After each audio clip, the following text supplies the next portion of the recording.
Hi, it's Sarah Albert of the Dwelling Place Art Studio. I'm here for today's art tip of the day. Stay tuned, you'll want to check this out.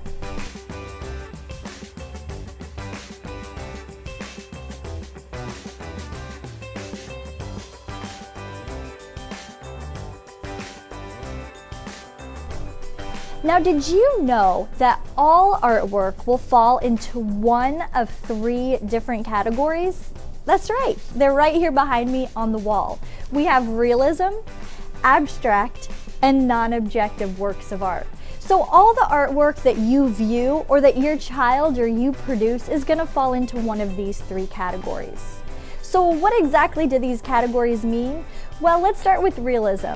This is art that represents the world as we see it today, as close to real as possible. So we have the Mona Lisa and Winslow Homer to represent realism.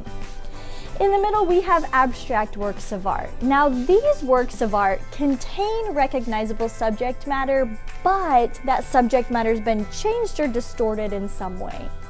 And then finally, our non-objective works of art. Now, these works of art are just seen in terms of the elements of line, shapes, color.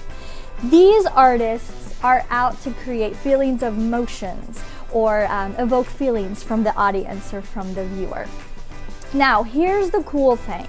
Around middle school, between ages of 10 to 14, children will naturally start to exhibit talents within these categories.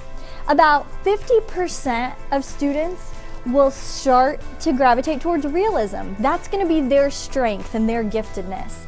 The other 50% of students are going to fall into the abstract or non-objective range. So it's so important, especially during these middle school years, that students have access to try out all three of these different artistic styles.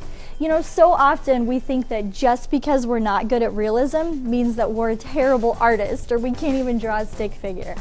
Probably just means that you're better with abstract or non-objective. You just may have never had that experience.